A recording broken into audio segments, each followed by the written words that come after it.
पटना के SKM hall में आयोजित खुला अधिवेशन को संबोधित करते हुए सीएम नीतीश कुमार ने बीजेपी विरोधी तमाम दलों को एक प्लेटफॉर्म पर लाने की अपील की। नीतीश कुमार ने आगे कहा कि जब सभी दलों को एकजुट करने की कोशिश हमने शुरू की तो लोगों ने कहा कि थर्ड फ्रंट बनेगा।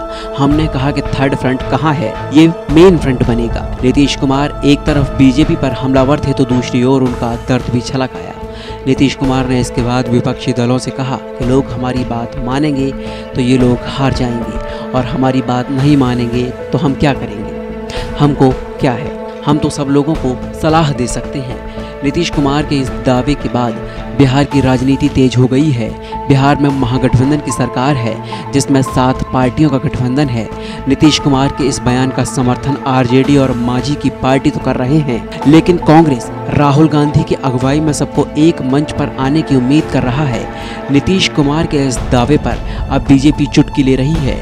बीजेपी नेताओं ने नीतीश पर तंज कसते हुए कहा है कि 2024 में बीजेपी मुक्त देश हो न हो, लेकिन ये तय है कि 2024 तक जेडीयू और नीतीश कुमार दोनों खत्म हो जाएंगे, क्योंकि बिहार में नीतीश कुमार की लोकप्रियता और जनाधार लगातार घट रहा है। अब देखना दिलचस्प होगा कि विपक्षियों को एक मंच पर लाने की नीतीश कुमार की कोशिश कितनी कारगर साबित होती है। Bureau report, India post news. अरे अब पिछली बार जो असेंबली का चुनाव था, ये बताइए ना, हम लोगों का सपोर्ट मिला तो ज्यादा जीत गए और वो हम लोगों को हरवा रहे थे तो हम कम जीते। आज तक कभी हुआ है कि हम कम जीते हैं? जब 7 जीते तो कब जीते? 5 का याद करिए, 10 का याद करिए, कहां थे? और इस बार जो धंधा किए नीचे, कितना खिलाफ उम्मीदवार खड़ा किए। हम तो साहब बनना नहीं चाहते थे मुख्यमंत्री, और जबरदस्ती करके किए। और उसके बाद बिहार के लिए कुछ हो ही नहीं रहा, कोई काम हो ही नहीं रहा, जितना भी चाह रहे हैं कुछ भी नहीं हो रहा। तो अंत में पार्टी के सब लोगों की इच्छा थी कि भाई सबको, जितना लोग जीता सब कहा कि साहब हमको हराने की कोशिश किया। आज जितना लोग हारा था वो सब कहा कि हम लोगों को हरवाया गया था उन लोगों के द्वारा। तो इन सब के बाद हुआ, अब मान लीजिए कि कहीं कोई चुनाव में कोई लड़ रहा था, कोई हमारी इच्छा नहीं थी कि हम लड़े, लेकिन पार्टी के लोगों ने तय कर दिया कि वहां से सब लोग 7 पार्टी का एक साथ अब हम लोग हैं महागठबंधन, उसमें तय हो गया, कोई लड़ा। अब उसके लिए सब लोगों ने ट्राई किया। अब तो उसके बारे में पूरा पता चलेगा। अब उस समय जब भी लोग जा रहे थे तो कुछ पता चल रहा था कि भाई पंचायत के चुनाव में वो अपना एक्टिव था और कई लोगों को हरवाने में, किसी को जितवाने में लगा हुआ था। तो जिनको हरवाने में लगा हुआ था, लाख कहने पर उसके विरोध में काम करने में। तो बात अलग है जो पता चला है, एक बात पता चलेगा तो बड़ा खुश हो रहा है, बड़ी खुशी हो रही है। लेकिन जो हार गए 2 जगह, उसके बारे में कोई चर्चा नहीं। 2 जगह हार गए वो लोग, तो उसकी चर्चा नहीं है। अब विभिन्न राज्यों के और चुनाव में भी बिहार के लोग बिहार के प्रधानमंत्री के रूप में नीतीश कुमार को देखना चाहते हैं। क्या अब ऐसे ये बात हुई, क्या उनको सर्वमान्य नेता माना जाएगा पूरे देश में? बिहार के तरफ से आज के दिन नीतीश को हम सभी लोगों ने मान लिया। गुजराती प्रधानमंत्री को भी गुजरात के लोग और भाजपा के लोगों ने सामने रखा।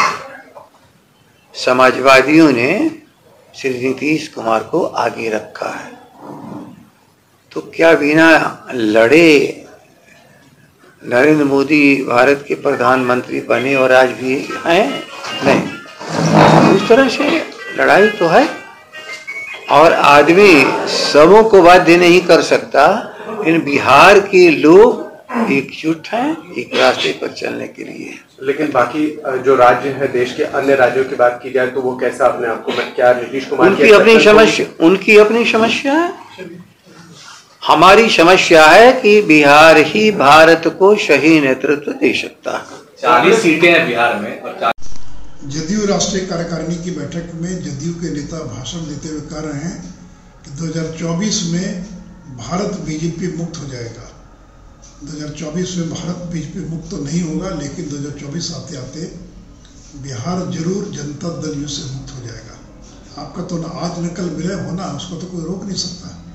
अगर नहीं भी विलय होगा तो आप 2024 आते आते जदयू का खात्मा हो जाएगा बिहार में, कोई जदयू का रोवन हारा भी नहीं बचेगा, एक सीट भी नहीं जीत पाएगा 2024 के अंदर। और नीतीश जी, आप जो कह रहे हैं कि बीजेपी के कारण आपको कम सीटें आई, इतनी कम सीटें कभी नहीं आई थी, तो आप इस बात को भूल गए कि आपका जनाधार घटता जा रहा, लोकप्रियता घटती जा रही है। और ये तो क्या कारण है कि दिल्ली के चुनाव में आपके 22 उम्मीदवारों को कुल मिलाकर 11,060 वोट मिला है, 0.16% आपको वोट मिला। क्यों गुजरात में आपके उम्मीदवारों को मात्र 30 वोट मिला? तो आपके अब वोट ट्रांसफर की क्षमता खत्म हो गई है। अब आप में वो क्षमता नहीं रह गई है कि अपने उम्मीदवारों को वोट दिला सके। तो इसलिए नीतीश जी दूसरों पर आरोप लगाने के पहले अपनी लोकप्रियता और जनाधार को देखिए कि क्यों वो खसक गया है और क्यों अब आपकी लोकप्रियता 2005 वाली नहीं रह गई है। देखिए, अब देश में वक्त आ गया है जब विपक्षी भी गोलबंद हो जाए। हम माननीय मुख्यमंत्री नीतीश कुमार जी के प्रयास का स्वागत करते हैं कि कम से कम एनडीए के गोलबंदी के खिलाफ अब उन्होंने विपक्षी एकता की बातचीत की है। निसंदेह ये काबिल तारीफ है और देश के तमाम विपक्षी दलों से हमारी गुजारिश है कि माननीय मुख्यमंत्री नीतीश कुमार जी के नेतृत्व में आगे बढ़े, एक मजबूत विकल्प बनाए जो देश की इस तानाशाह सरकार को उखाड़ कर फेंक दे। देखिए, देश के अलग अलग राजनीतिक दल अपने अपने तरीके से तैयारी करते हैं।